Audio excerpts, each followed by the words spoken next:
If you're at the start of your wine export journey, trying unsuccessfully to find the right import partner, I may have something that can help.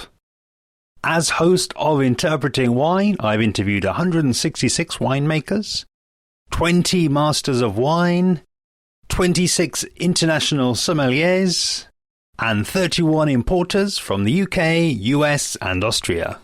So I know a thing or two about what it takes to engage the wine trade, who make up 70% of my audience. I'm offering the chance to discover your export readiness score. Take the test and you'll receive a personalized report outlining how to increase your winery's impact in your target markets. All for free, and it takes less than 3 minutes. Just visit interpretingwine.com/export-ready and take the wine export scorecard today. That's interpretingwine.com/export-ready.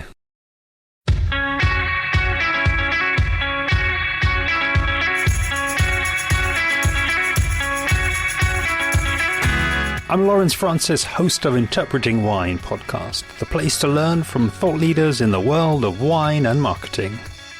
Today we continue the exploration of the impacts of the pandemic on the Spanish enotourism sector.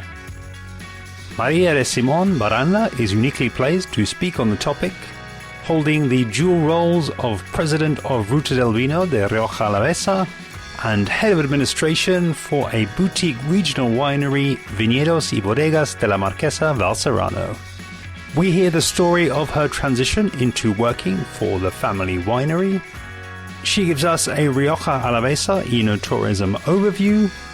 We get a deep dive into the enotourism approach at Viñedos y Bodegas de la Marquesa, and she shares the adaptations they made in 2020, before Maria widens out the conversation to include Rioja Alavesa members, and puts the conversation into a wider Rioja enotourism context.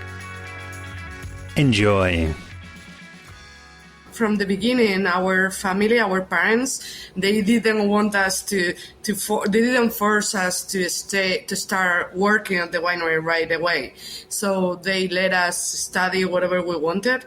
And in my case, I studied things completely different from the winery business because I did human resources. And I worked in Madrid for a few years in different consultancy companies. Mm-hmm. But at the end, we grew up in the winery business, and I think wine is in our blood, and we've been feeling it forever. So in 2010, I decided to come back home, and I asked my father if he could hire me.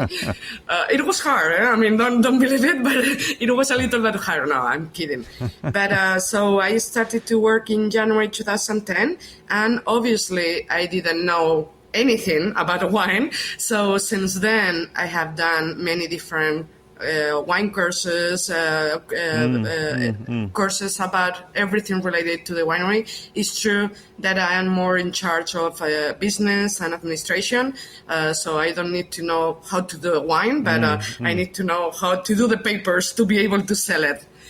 And also, one of the things that we have focused a lot in the last few years is wine tourism. So thanks to languages and thanks to also to that I had the opportunity to travel a lot since my whole life. I think we have done a lot of things, a lot of new things in the winery, and not only in the winery but also in the area in terms of wine tourism. In the winery, it's true that as our buildings are so old, when we started, I mean, we've been doing wine tourism forever, but we didn't call it like that. I mean, what we did was to receive our clients, our friends, and to do a tour around the winery, but it was not so professionalized probably as we do now. So since 2014, probably, we started to think to restyle certain areas of the winery in order to adapt them for wine tourism. And we had the nice opportunity of doing a wine bar and wine shop that we have done in the beginning, in the entrance of the winery. So that helped a lot in order to be able to receive people, because until that moment, it was more like a family wine tasting. So since then, we have changed. We have improved, obviously, in all these years, and every year, trying to improve our offer and improve our skills as well, and also to readapt everything depending on our client needs. It's true that we don't want, at least my philosophy is not, with all my respects, I don't want to be a big winery that receives a lot of people every day and just fast without any relation. So we are focused in a family. For us, wine tourism is to show our house, to show our family. So we try to receive everyone individually. We don't do groups. We don't mix people that they don't know each other. So all our tours and wine tasting are quite ad hoc to our clients. We work with a few agencies that are small like us, that are family agencies, and normally we are specialized in Anglo-Saxon tourists, because of our languages probably. So normally I think the biggest country of origin normally is England and United States. So this was, we have done this since 2014, and probably because I was feeling more comfortable with the subject and with the wine tourism in general. Around 2018-19, I started to collaborate or to try to do collaborative projects, not only with the village, with other wineries, but also with the region. And because of that, I started to collaborate a lot. We belong to the Basque Rioja wine route. And I started to be a vocal of the assembly of the association. Yeah. So, because also, in Villabuena, I don't know, as you know, Villabuena is a really small village, but it's all full of wineries. I think we have around 300 citizens, but we have around 35 different wineries. It's true that most of them are really small and family wineries, but we have also Luis Cañas and Izadi winery that are really known, and they have a really good brand and a really good philosophy in wine tourism. So thanks to them, and together with them, and also with the Hotel Viura that we have here in the village, we started to do a few projects that were really nice and really modern, really new, because we did what we call Villabuena wine route, that it was every day we offer to visit 4 or 5 different wineries, small visits, not only visit, but more wine tasting. So for a few years, we collaborated all together. We started to join. We opened it to join more wineries of the village. And last year we were going to do a really big festival in March as the first time with all the wineries of the village. But suddenly, because of the situation, we had to cancel it.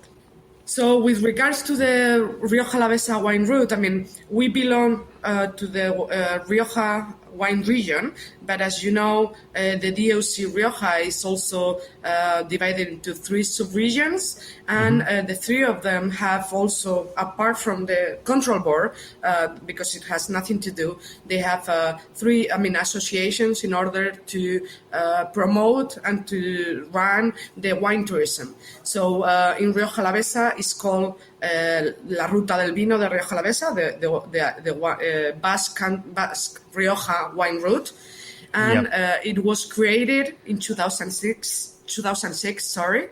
And right now, even though we are a public-private company, because we have 140 different members. but also apart from the members, we also work a lot with all the governments that we have around. So it's a non-profit association, and what we do is to promote Rioja Alavesa in terms of tourism. So not only with wineries, but also with all the companies that work tourism in general. So from those 140 members that we have, more or less, it's true that the biggest group is the wineries, but it's 60 different wineries, more or less. The 23, the town halls of the 23 different villages that we have in Rioja Alavesa. And the third group is the rest. It's bars, restaurants, transport companies, guides, travel agencies, everyone who works around or with tourism. I think what would actually make sense now is actually just to sort of double back, actually, and dive in a little bit more into how the Enotourism offer looks at Viñedos y Bodegas de la Marquesa in terms of how much of the turnover now, for example, potentially in previous years. We know that 2020 has been sort of something quite exceptional, but maybe in the sort of 2 or 3 years leading up to 2020, did it become an increasing proportion of the turnover of the winery? Sort of how many people were coming, and kind of give us a bit of a deep dive into what that looks like as a part of the business. It's true that it's not a biggest amount. It's little by little we have increased a lot in the last few years. Since I usually start to count more or less since 2016. That is when we had all the new facilities and all the different offers that we use until 2019, because 2020 is true that we cannot talk about it because we didn't have anything. The last, 2019 was the best year. In those three, every year we increased around 20% of the sales that we got through the wine tourism, because at least for me, when I see numbers or when I place my goals, I don't talk about how many people I want to receive. What I want is obviously to increase the selling of our wines in the winery. And normally all that we do is towards that, no? Because it's true that we don't have a big team, and I don't want to have it bigger. What we have, we are 3 persons. I have 2 other colleagues. So between the 3 of us, half of our time in the three persons is for the day, more or less, if I could say. We have different skills of different profiles, because one of my colleagues is winemaker, but also take care of administration of the lab. The other one is more quality. All the quality process and and everything. So, and the other half of our time is when we do wine tourism. So, with this, what I want to say is that it's true that we have done a lot of new things in terms of tours and wine tasting, but it's not our 100% business. So what we want, it's more as we want to make them feel really good in our house and feel like they are part of the business. We try to do 1 or 2 tours per day as maximum, and normally really small groups, because our facilities are quite old, and sometimes more than 10 persons at the same time is not really good for them, because when we have to go through the wholesalers, perhaps we can lose a little bit the contact, no? If I give you, I think the numbers from 2019, if I'm not confused, is that we receive around 2,000 people. probably if we talk with other wineries that are quite specialized in wine tourism, they will say that number is nothing. Yeah. But for me, it's really big, and I don't want to have more than that. I mean, with the resources that I have right now. Sure. And in terms, I mean, it's true that in these 3 years, we have seen a quite big change in what our tourists has asked to do. I mean, because it's true that at first, or perhaps it's because we didn't offer it, but at first, most of the tourists, they just did the big tour through the winery. And sometimes, I mean, people are already fed up of that, because when you see one winery, sometimes you have seen them all. So we have to be able to find what makes you different. So in our case, for example, instead of showing the whole winery, we have created like a small tour that we just show the old cellars, and we talk about the history of the winery, about the history of the family, and we try to focalize more in the wine tasting, because we are quite lucky, because as you know, we have many different wines, and we can play a lot with those wines to do wine tasting really attractive. So in the last year, in 2019, if we check the numbers, it's funny because probably we have the biggest amount of people doing just wine tasting instead of doing tours. And I think for us, it's also the best, because at the end, we spend less time if we have to be looking numbers, but we have more contact with the person, because you are talking one by one, more or less, how you say in the wine bar, and we can explain as well the history and the winery, but also you focus more in explaining all our wines and what they can like better or the other.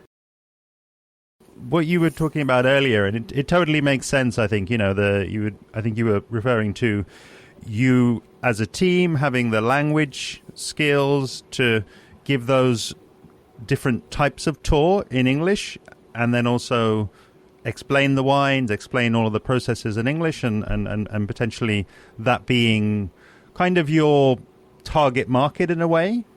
And I'm curious, do you already have a feel for who your ideal clients are? You know, the people who I guess will really understand that, they are getting a service that's something quite personalized, and that you've put a lot of thought into it, and it's not this sort of bigger mass tourism that they might get elsewhere.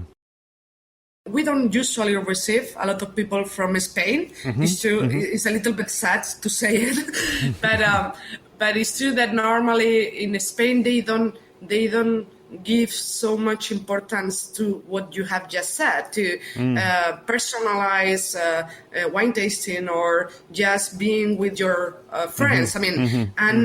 Being so personalized. So normally, it's true that we receive people, but normally the people that we normally receive from Spain is people that they already know our brand. They already drink our brand. So they just want to see or to know who is behind. No? But apart from that, the biggest people, a group that we normally receive are people from UK and United States. That I think, at least what I know, or at least what the people that come here are normally people that they love to visit wine regions. All their holidays are usually focalized in visiting different wine regions around the world, and they don't want to be in a big group. They want to know the person behind. They appreciate a lot when you give this type of contact. And not only that, but also they appreciate that we are talking about almost a 200 years old winery. And we are, the family is who is behind. The types of profile that you've spoken about there, does that also include people who are living in Spain? Or has it historically been people who would travel from UK or US? Might it be, UK or US resident who's living in Madrid, say? I mean, sometimes we receive people from that are living in Spain, but mostly are usually people who are on a trip or a business trip or a holiday trip from those countries. I mean, we don't do a lot of official promoting of ourselves.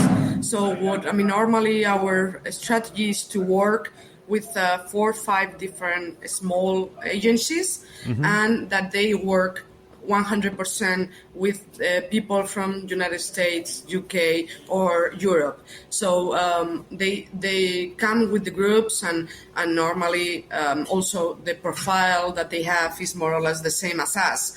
So are usually, if we go more to a set type of clients, usually are, I don't know, around 30, 60 years old.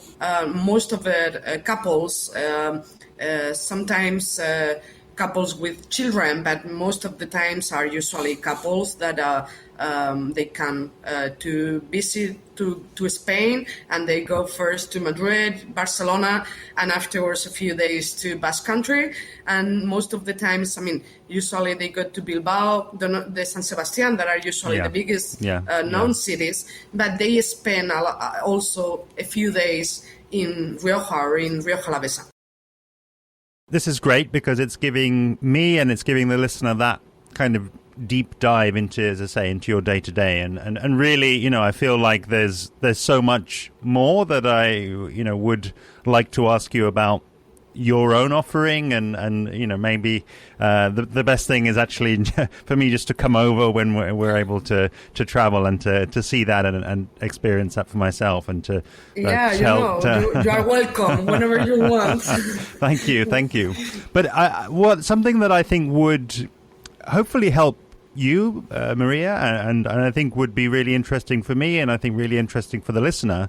It sounds as though what you've really been speaking about there has been that period between 2016 to 2019, before the world kind of changed last year. And I think we obviously have to take account of that. But I think the way that I would encourage you to do that is really more to kind of look ahead to 2021. We're talking here in January 2021. What are you looking ahead for Enotourism this year? What do you see? Are there adaptations that you've made? Are you sort of optimistic? What are you sort of feeling as you look ahead to the rest of the year, specifically for the Enotourism offer? It all depends the day you talk with me. No, I'm kidding. I try to be optimistic, but sometimes it's a little bit hard. Go back a little bit. To 2020, around June, that at least in Spain, we had a few months that everything changed a lot, and everything. We thought that everything has finished, but oh well. I think in general, at least in Rioja Alavesa, all the wineries, after 3 months closed, I think as we had more time than ever, everyone started to do really, new projects in order to adapt their offer to the new situation. And I am really happy because I think we saw really nice things, and not only it was, at least for me, I was proud not only to see it as colleagues, but also I think we started to do new, really good things, thinking in our clients, in our potential clients. What I mean is that, it's true that it was summer, so summertime is quite nice. We had, the weather, if I'm not wrong, the weather last summer was really good. So all the wineries started to do new things outside, wine bars, terraces, a lot of different unique experiences in the vineyard. Everything was like outside in order to be more safe, to be more secure. So I think it was quite good in one, apart from all the bad stuff, but I think people was really happy to see all the changes and to see all the new projects. And all those things, I think, have started, it started last summer, but they are going to be here forever, because I think things are going to change from 2010 on, and people will start to look for more personalized, specialized offers, and probably whenever we will be able to restart wine tourism, the big wineries will not offer any more big groups, but small groups, tours for couples, more specialized, more personalized, and I think that is going to be also good in terms of being more specialized, personalized, and also be different with respect perhaps to other wine routes. It makes total sense, and who knows? Maybe this is, as you say, this is something that will, be an advantage for a smaller winery. Somebody that's really, it sounds as though you've been doing that, and you're expert at that, really, and it's been a part of your DNA, really since the start. So essentially, it feels as though that offer that you've been describing before is absolutely more what people will be looking for in the future. So you're kind of ahead of the curve, if you like. Yeah. And for example, in September, the wine route, we did a kind of a tour operator press fun trip. And we brought here, because it's true that with all the, normally all the wine routes around Spain, I think it's not only Rioja Alavesa, but other, before all this situation, we were doing a lot of promotional activities outside our regions, not only outside our regions, but also outside our countries. But with all these situations and the closure of our frontiers, we have focused. Instead of going really far, we have to focus in what we have close. Because the good thing about Rioja Alavesa is that we are at 2 hours from 8 different capitals. So it's quite easy to come here for the day or for a few days. So we have done a lot of activities trying to bring and to promote ourselves with tour operators from Basque Country or from the provinces that we have close to us. So what I was going to say, is that we brought a group in September in order to show them all the new activities that all the wineries and other members of the wine route was doing. And even though most of them, it was not the first time they came to Rioja Alavesa, they were amazed because they couldn't believe all the new projects that come up in such a short time.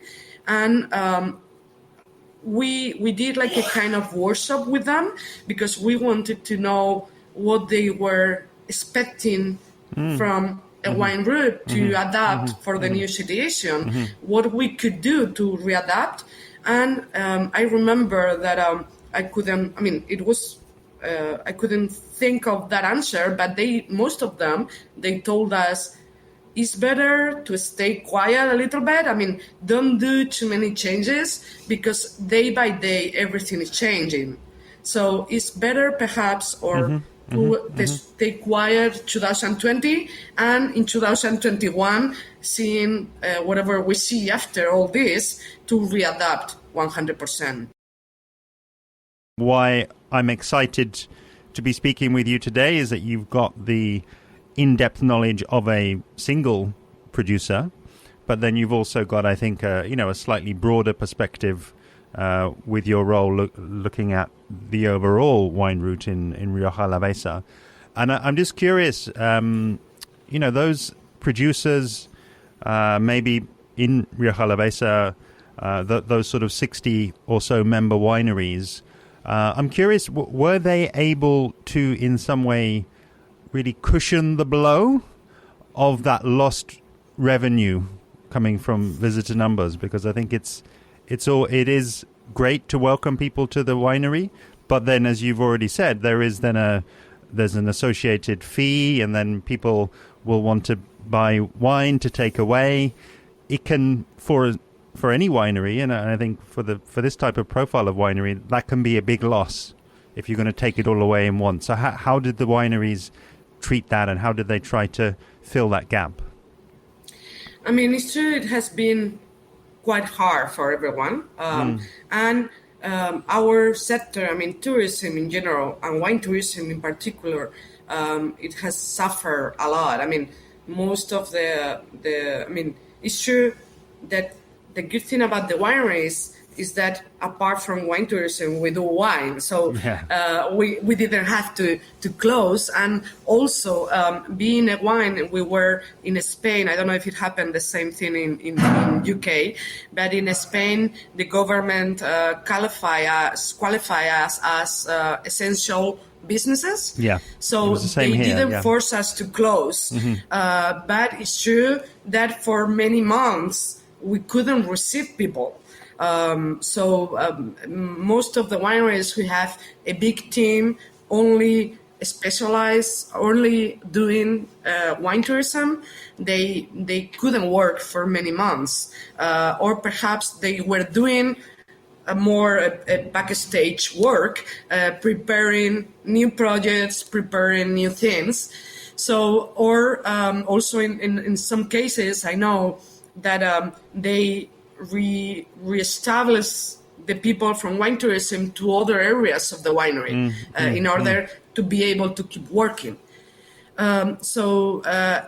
Wineries have not been so much affected. I mean, taking into account that everyone has been affected, no? But it's true that other companies who work in wine tourism are more affected than wineries. Like, for example, hotels, restaurants, bars, because they are closed right now, most of them. And they've been closed for many months because also Rioja Alavesa in general, as the community, most of our business is wine business, is wine tourism. So if we don't receive people, we are losing a lot of revenue. And the problem of some people is that, I don't know how to say it in English, the sad word, but we don't know, many people don't know when the situation will reestablish. So that doubt is what is making them really uncomfortable. Because, I mean, for example, if someone could tell us, you have to close for 3 months, but the fourth month you will be able to do everything. That will be much better for everyone. But the problem is that in Spain, we have been opening and closing since March with 2-day notice sometimes. I mean, suddenly the government on a Wednesday says on Friday everything has to be closed, you know? So that is, I mean, in terms of wineries, I think it's not so bad, but in terms of the rest of the business, the companies who work wine tourism, they are really suffering, sadly. Those wineries that you've just spoken about, you know, have many of them started to really, you know, invest in things like their web shop, their social media, their ability to, as you say, still be able to send out that bottled experience rather than welcoming people through the door? Yes, I mean, I think until 2020, only the big wineries had probably online wine shop, and now almost all the wineries have.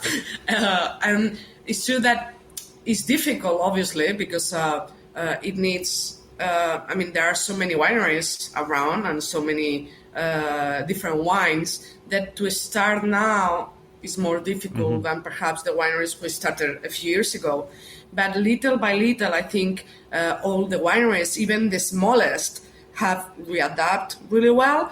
Perhaps not everyone at the same level, because not everyone has the same resources. But for example, I have seen a lot of the small wineries, the small family wineries that we have here in Rioja Alavesa, that is one person who does everything. They have readapt through WhatsApp, through social media, offering their wines, offering all type of help in order to be able to sell something, no? Because it's true that the problem also with most of the wineries that most of the family wineries is that apart from wine tourism, we normally work mainly with bars and restaurants. So if bars and restaurants are closed, we don't sell wine.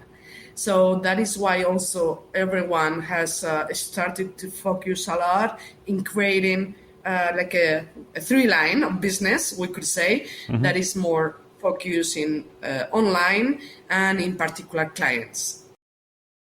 Thinking towards closing now, but I do, before I let you get on with your day, I do want to ask you a wider question about Rioja, because being from the UK and having lived in Spain and knowing these two cultures very intimately, I know that in the wider wine drinking community, in the sort of more everyday consumer, that Rioja has such a strong brand. It really does. It really resonates. It's just a huge presence, I would say, when people think about Spanish wine. I'm curious then, how does that translate to the Enotourism side of things? Is this a case of when you're trying to attract people, you want to get them to think Rioja first and then kind of educate them about Alavesa, Oriental, Alta, or do each of those three sub-regions kind of do their own thing in terms of really promoting what it is that makes them unique? Oh, it's a difficult question. No, I mean, obviously, I think the first thing that brings people here is the Rioja brand, obviously. I think Rioja brand is spread out all around the world. And it's true that sometimes, even though it's so well spread, perhaps not in all countries are available all the wineries. I mean, it's true that in Rioja, as you know, we have really big wineries that can arrive everywhere. But I mean, from the 600 different wineries that we could have more or less in Rioja, 400 of them are small family wineries that sometimes perhaps they are not so available in other countries. But saying this, what I mean is that first, I mean, I think the first thing that attracts people is Rioja brand, but when they come to Rioja, the different sub-region wine routes are the ones who try to offer them specialized and personalized wine routes. So I think both things have to work together because we are we are all around the wine. But we need to attract them with the Rioja brand, but afterwards, all the different wine routes in their area, they should promote and offer all the different projects and all the different wineries, all the different wines that we have in each sub-region. Lastly, a huge thank you, because it's been really so interesting for me to kind of revisit the offer and to talk about the region and really kind of tune back into what the adaptations are that are taking place in light of the pandemic and all of those changes. And it sounds very positive. It sounds as though actually that period in 2020 when you were able to open, it kind of gave you a lot of it gave you a lot of insight, I think, into what people are looking for. And maybe this can give you some greater positivity as you look ahead to the warmer months and spring and summer of this year. I just give you really the opportunity to share any contact details, website or social media where people can connect and learn more about the Alavesa region and the Alavesa Enotourism offer. One of the last projects that we have done in the Rioja Alavesa wine route is following with what we were talking about online. It's called Visit Rioja Alavesa, and all our members are offering all their experiences through internet. So because before 2020, the wine route, we were just promoting, giving information, advising, but we didn't sell our experiences. And now with all this situation, we wanted to help our members because most of them are so small that perhaps they don't have all the skills. So we have created a new webpage in order to offer everyone all the different experiences that we can find in Rioja Alavesa. So I'm going to give you both web pages. Okay. The official webpage of the wine route is Ruta del Vino, de Rioja Alavesa.com. I repeat, Ruta del Vino, de Rioja Alavesa.com. Okay, yeah. And the second webpage is easier, is visit riojaAlavesa.com. Check this last webpage because it's like it's been so hard to put everything together because we are talking about so many different members and so many different experiences. You can find more than 70 different experiences that we are really proud of all our members in order to put everything together and to have everything in one space that is like, we released it last September. So we are like, how we say in Spanish, like a children with new shoes. I don't know if it's the same in English. I gone blank, but yeah, we have something similar, you know. I love it. So I invite everyone to check it out. And even though the situation is like it is, we think and we want to think that for the summer at the latest, hopefully, everything will be able to reestablish. And in Rioja Alavesa, everyone is waiting with open arms to show all the new projects that they have created in the last year in order to be able to receive again people from all over the world, people who want to enjoy the wine world with us. Thank you so much, Maria. It was an absolute pleasure talking to you. And I think you did a fantastic job of moving from the macro to the micro. Do see below for the website and main social media handles for the Ruta del Vino, the Rioja Alavesa. That brings this Spanish Enotourism special to a close for now.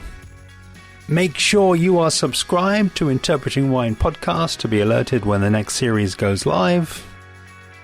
And of course, I'd love to have you following along with me on social media, where I'm at Interpreting Wine on Instagram and Facebook, at Wine Podcast on Twitter, and email hello@interpretingwine.com. See you next time.